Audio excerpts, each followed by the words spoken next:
It's not just one of the games of the year for the NFC West. It's one of the games of the year for the NFL. Seahawks Rams, a showdown at SoFi, and we're previewing it next on this crossover Thursday.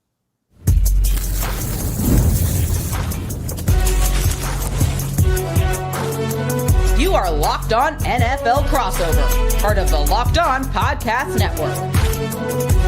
Your team every day. What is up, Ramley, and what is up, 12? And welcome to another episode of Crossover Thursday here on the Locked On Podcast Network, the number one daily sports podcast network. If you haven't yet, do us a huge favor, subscribe on YouTube, hit the notification bell, hit the like button, drop a comment. Podcast listeners, write us a review, and we've got a jam-packed show. We are previewing one of the games of the year in the NFL between the Seahawks and the Rams. How important is this game? What does this mean for both teams? Cooper Kupp back at SoFi, the Rams, the Seahawks, always a great matchup. And here to preview it with us is, of course, Corbin K. Smith, Seahawks reporter, the host of Locked On Seahawks, one of the great Seahawks ball knowers in the game. This guy has forgotten more Seahawks football than most people have ever known. Corbin, this is going to be one of the games of the year. We're going to talk about it next. But first, today's episode of Locked On Rams and Locked On Seahawks is brought to you by Prize Picks. This crossover episode is brought to you by Prize Picks. Download the Prize Pick app today and use code Locked On NFL to get $50 off in lineups after you play your first $5 lineup. So first thing I want to say, Corbin, I can specifically remember the NFC West preview episode for Locked On, and everyone's talking about the Rams. Everyone's talking about the 49ers. People were talking about the Cardinals. And I don't think your Seahawks got the respect that they deserved. I think you remember what I'm talking about, right? Hey, I was on that panel, and I remember telling everybody, hey, you can keep sleeping on these guys. I had a feeling. I didn't know they were going to be this potent on offense. I thought the defense was going to be good. But we're talking about, I was telling a few people this earlier today. This feels like when the 49ers and Seahawks in 2012 and 2013 were at the cream of the crop in the NFL, and they were battling each other. That's the magnitude of this game coming up here. 2-7-2 teams that are both top 5 in scoring offense and scoring defense.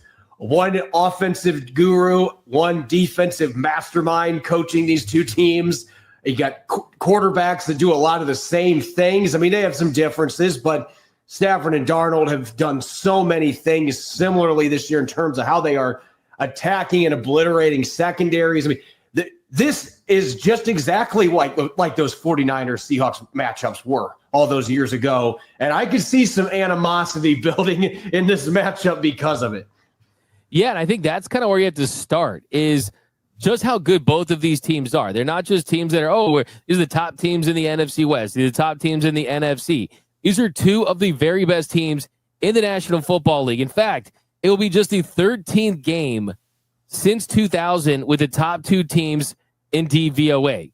And not only that, if you go deeper, if you want to look at different metrics, Pro Football Focus, the Rams are the top graded team at 93.6 overall. The Seahawks second at 92.9 overall. We look at the offenses, the defenses, how balanced and complete both of these teams are. It's going to be big for a great football game. And I think from a storyline from the Rams side, before we kind of get into the nitty gritty of this one, I think there's the emotional aspect, the personal aspect of Cooper Kupp returning to SoFi Stadium, because typically when a former great player leaves your organization to go to a new team, there's these warm and fuzzy feelings, right? He comes back and there's this big video montage, all the great moments, the hugging and dapping and great things like that.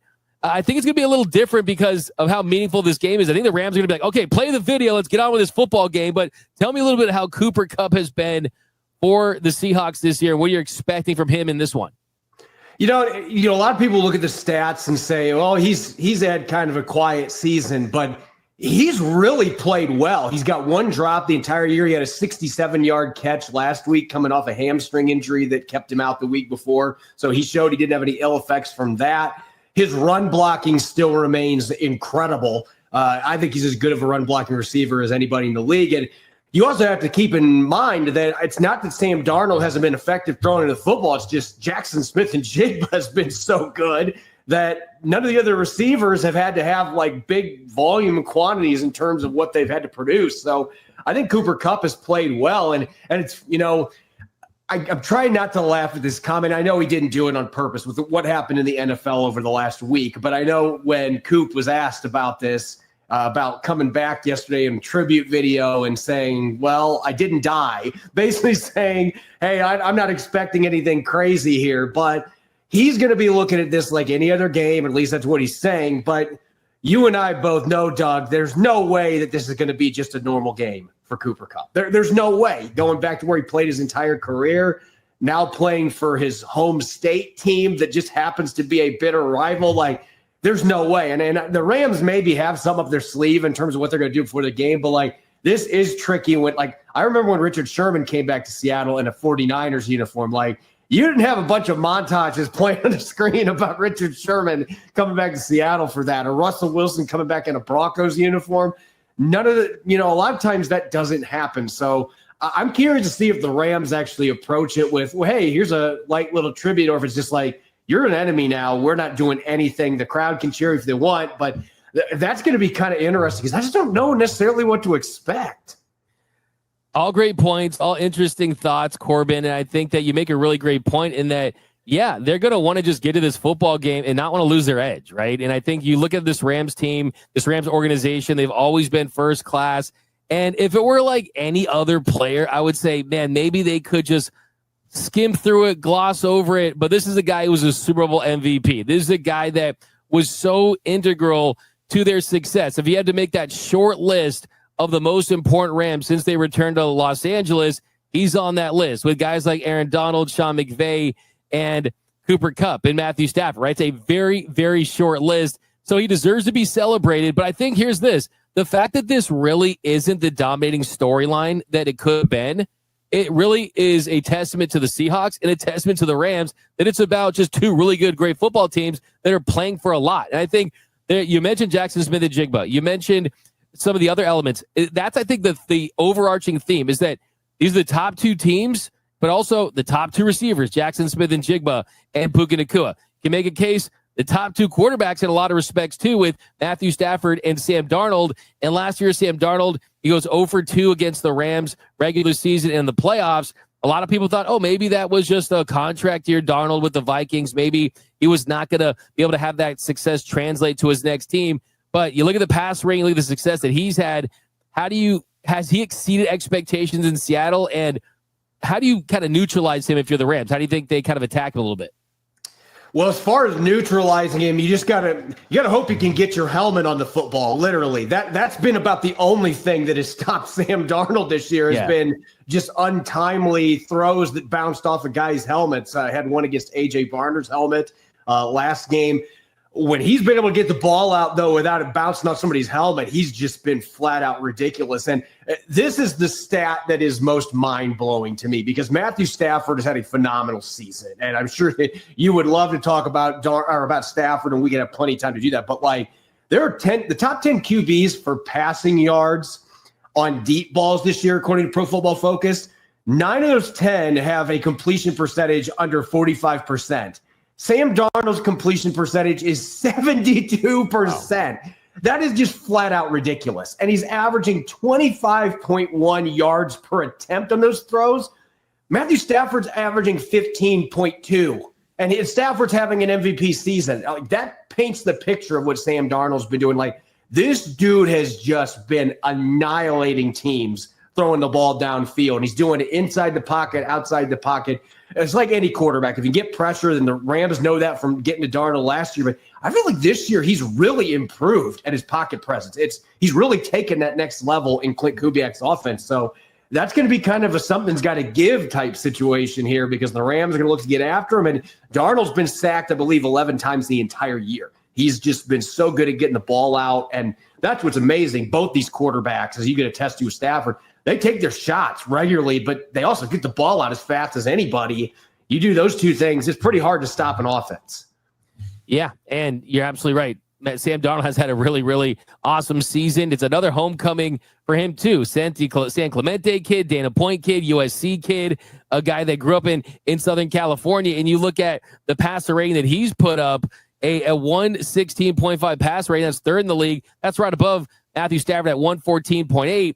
Stafford is on a heater. I mean, 20 touchdowns and no interceptions in his last 6 games, 1,688 yards. He's got a 22 touchdown, no interception streak that he's got running. And as you point out, he's the leader in the clubhouse right now. He's the trendy name to be the MVP. So that's a big showdown too, because if you're Matthew Stafford and this success carries over, you have another 3 or 4 touchdown, no interception game, your MVP candidacy grows. If you're Sam Darnold and you're the Seahawks and you find a way to win this game, there's going to be some more buzz about Sam Darnold as well. So a very interesting subplot. The storylines are aplenty in this one. And in our next, it's unbelievable. This feels like a playoff-like game. It really is. It really has like those playoff adjacent feels to it.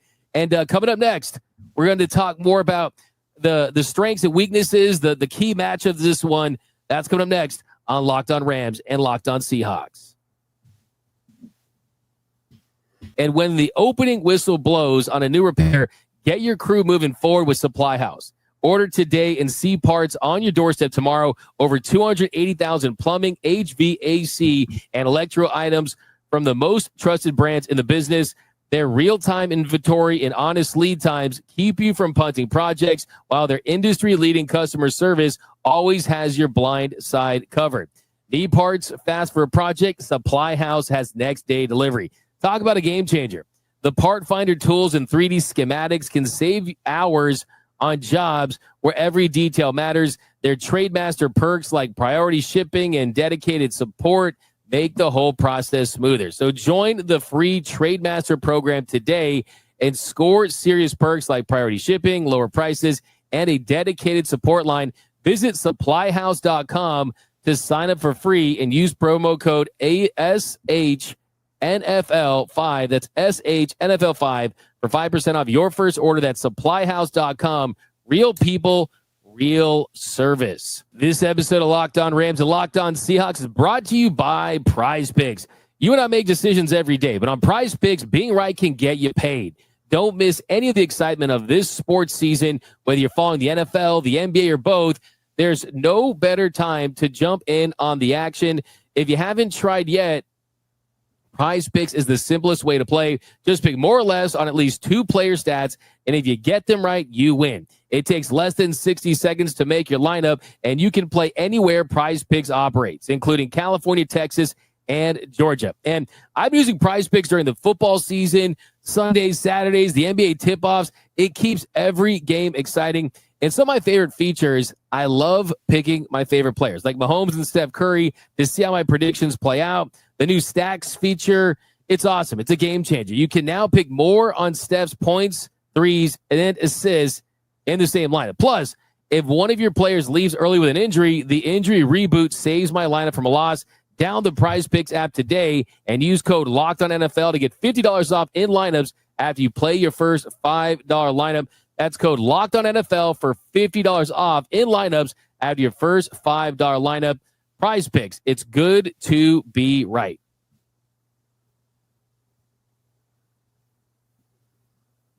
And we are off and running here on this crossover edition of Locked On Rams and Locked On Seahawks. And here in our second segment, we're going to get into some of these key matchups, talk about some of these other subplots. And Corbin, the run game. The Rams, it was down for a couple weeks. It picked up the last week. They really have a true two-headed monster with Kyren Williams and Blake Corum. Blake Corum used those outside zones. Kyren Williams kind of more some of that gap scheme, the duo up the middle, a really nice balance there. And then the running game's improved for the Seahawks, it looks like, in the last couple of weeks as well.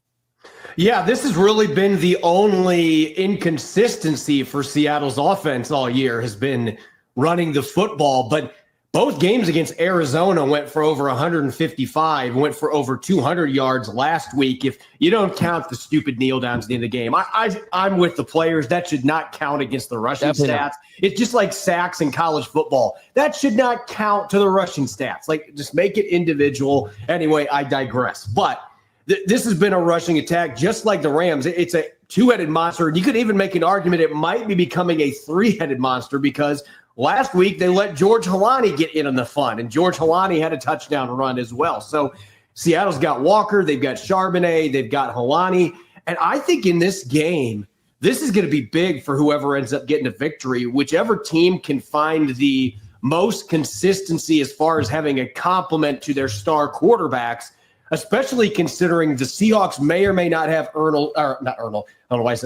Ernest Jones, whether they may have him back there at linebacker or not. And the Rams, with their situation, having a couple of linebackers that are former undrafted players that are in the middle. And obviously Landman's played really well. Space has done some nice things, but this does kind of feel like that might be a matchup on both sides. It's got some interest, including in the passing game, getting those running backs involved, throwing the ball out and trying to get one-on-ones against those linebackers.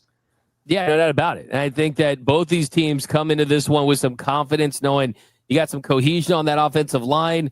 The Seahawks, 198 yards on 46 attempts. I think Darnold just season low 12 passes. You just 2 after halftime. So, of course, that was against the lowly Cardinals there.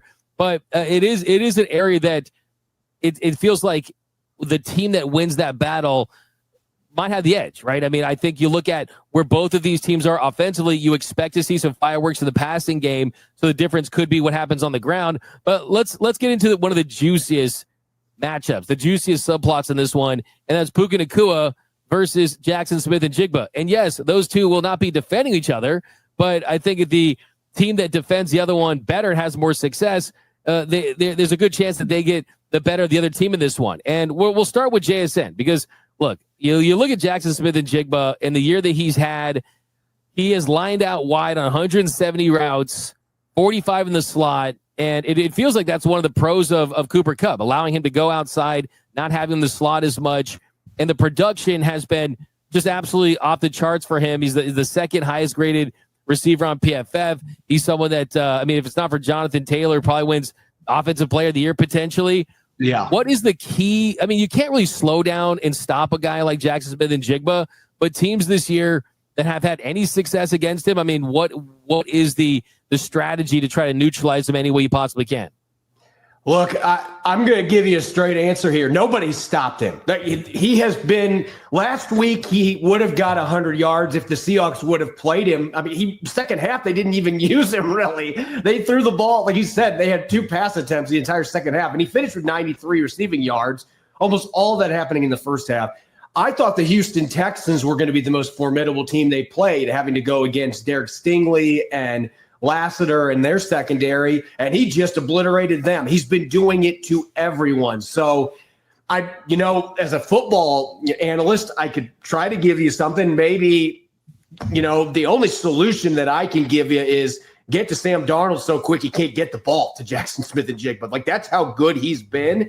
He's on pace to break Calvin Johnson's record, and he's got almost 20 fewer receptions at this point. That's the crazy thing, is he's just putting up massive numbers downfield. He's winning in a number of different ways, and nobody's proven that they can stop him. And obviously for the Rams, with their weapons, with Nacua and the ability of Devontae Adams, those two guys, Seattle's had a lot of injuries in their secondary. This is going to be the healthiest they've been at cornerback, though, really since week 1. They're looking like they're going to have Josh Jobe back. Reek Woolen is playing like Reek Woolen again the last 3 weeks. Devin Witherspoon's playing like Devin Witherspoon after having a bunch of knee injury issues for most of the first half of the season. So they're going to be full strength. That is truly a strength-on-strength thing. And then the Rams secondary, look, you got a new toy you got to deal with now too. Rashid Shaheed didn't get many chances last week because they threw the ball 12 times, but he had 2 runs for 20 yards. He enhances their entire offense. So from both sides of the coin, like, if you love fireworks and you love big plays and you like guys that can create after the catch, like, these two teams have it in abundance with those top 2 receivers on both sides. Yeah, and I think for the Rams, the hope is that Emmanuel Forbes, who has had some high highs this year, he's had some low lows. It's a former first-round pick from the Commanders back in 2023. They essentially gave up on him. The Rams claimed him. And last couple of weeks, you've seen some flashes from him. And Jaxon Smith-Njigba averaging 18.9 yards per catch on the outside as receiver. That's where basically all of his production has come from. So they're going to be relying on Emmanuel Forbes. And last couple of weeks, you're going against the 49ers and Mac Jones. You're going against Shuck and the Saints.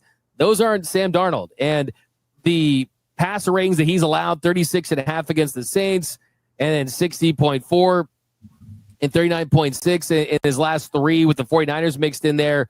That definitely, it points to some real career-changing production from a guy that has always had that untapped potential. But still, I mean, he's allowed 293 yards, 2 touchdowns, and 2 interceptions. Too many yards allowed, and that just definitely has to be the fear. You also have Kobe Durant that could get some time on him, Quentin Lake potentially. But that, I think, too, is the big wild card, is Rashid Shaheed, someone that was possibly on the Rams' radar a little bit with Tutu Atwell doing the hamstring injury. What kind of packages do you think you could see McDonald and the Seahawks kind of use with him that could possibly take the top off the defense like that?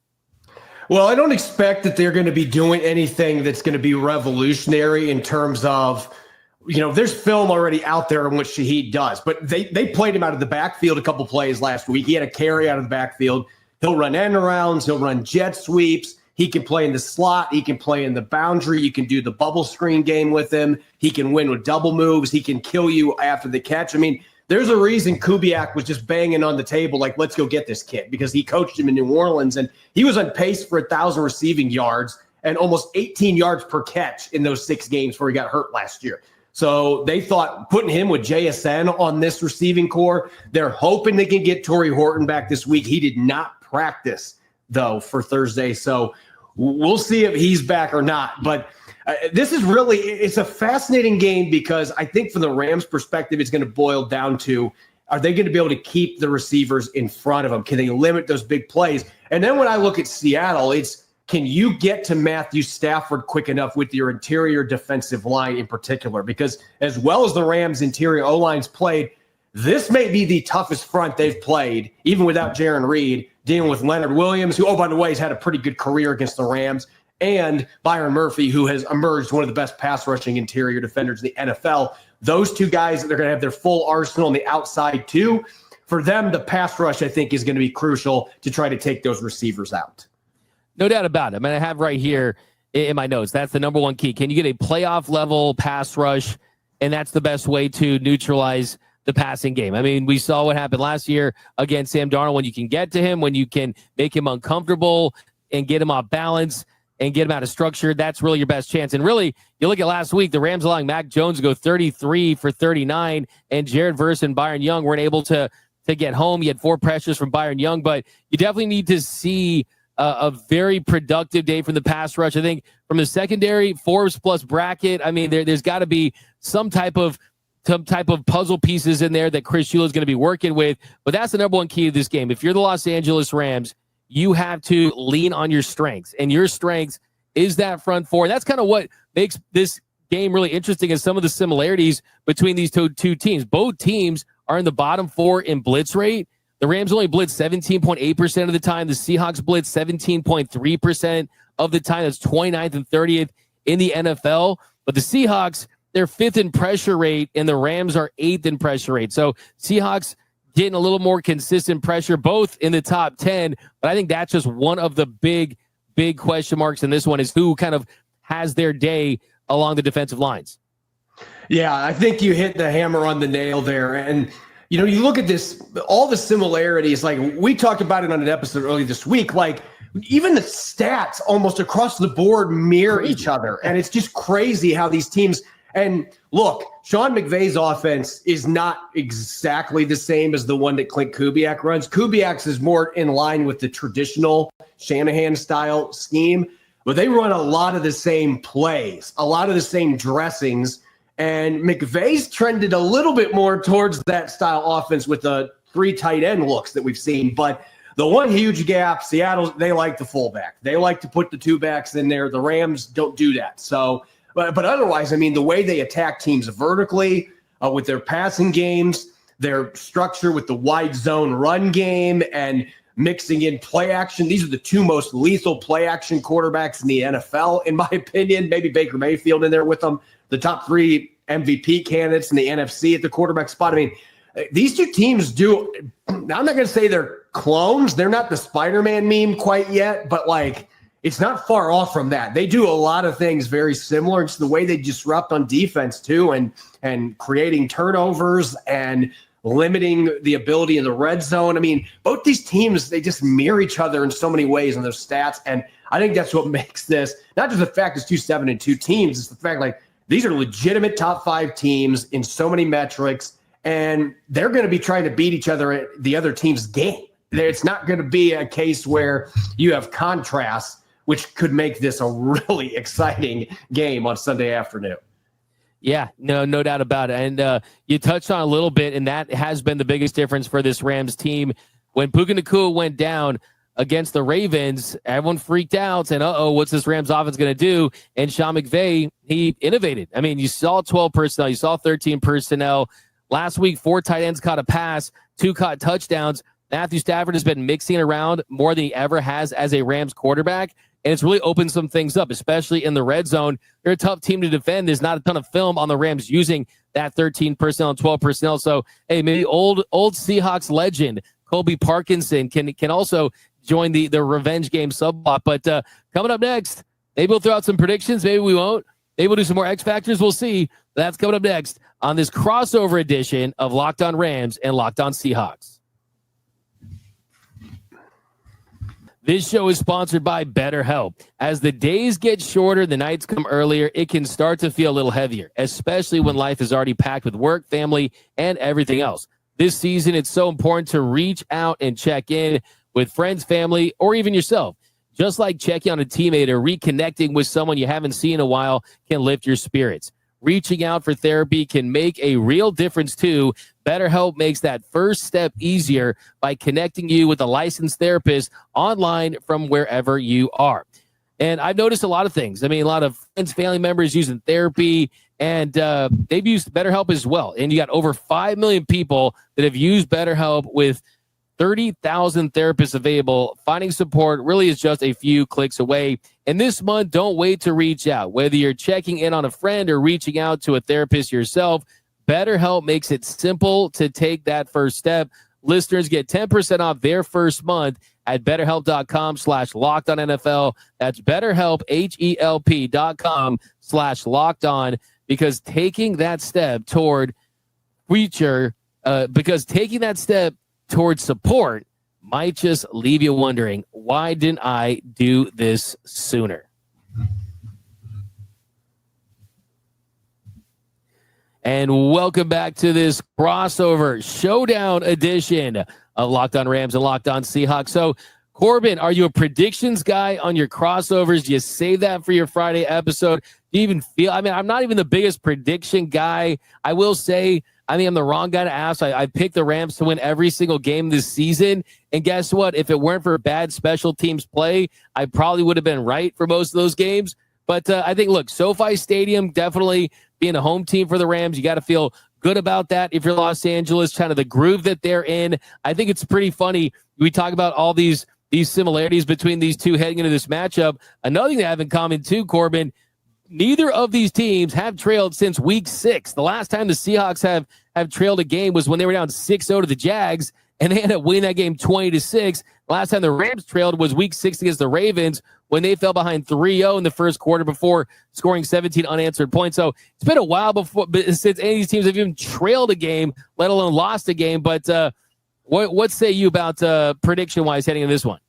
Yeah, I saved my score prediction for the Friday show. And this is just like they would say with 2-7-2 teams trying to come up with a prediction in terms of score is going to be tricky. But one thing I really do like to look at on these crossover shows, though, and I know you're in agreement with me on this, is kind of an X factor on both sides of the ball, or maybe a special teams X factor that could really impact this game. And sometimes I go deep sleepers, especially in games like this.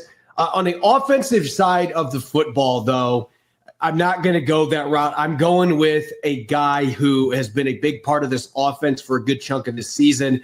That's A.J. Barner. I think Barner's ability to create in the passing game, he's become their tush-push guy they use under center, and he's been extremely impressive doing those short yardage plays. The Seattle scrum, as I like to call it. They call it the barnyard, apparently, in Seattle. But that's been a guy that's been a constant all year. And I think that him against the linebackers and even the safeties for the Rams, I think Seattle can get some key matchups there and get him involved in their passing game. And on the defensive side of the ball, I've been raving about this kid all week, and I got to keep raving about him because Nick Imanwari, man, like the guy looks like he was developed in a lab. And now that he's starting to get his feet underneath him after missing a few games early in the year with an injury, like his ability to be able to defend speedy receivers at 6'3", 220.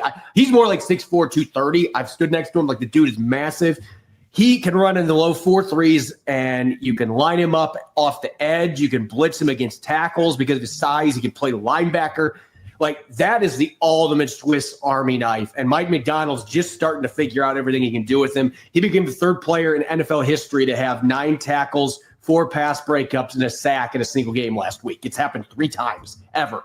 And he did it as a rookie. This is a guy that could be really interesting to watch go against a number of the Rams' weapons. I could even see him going up against Nacua some if he's in the slot because he has the athleticism and he's got the size, as I mentioned. They list him 6'3", 220. I think he's bigger than that, but he can fly. And I think he's the X factor to watch, especially coming off Defensive Rookie of the Week honors.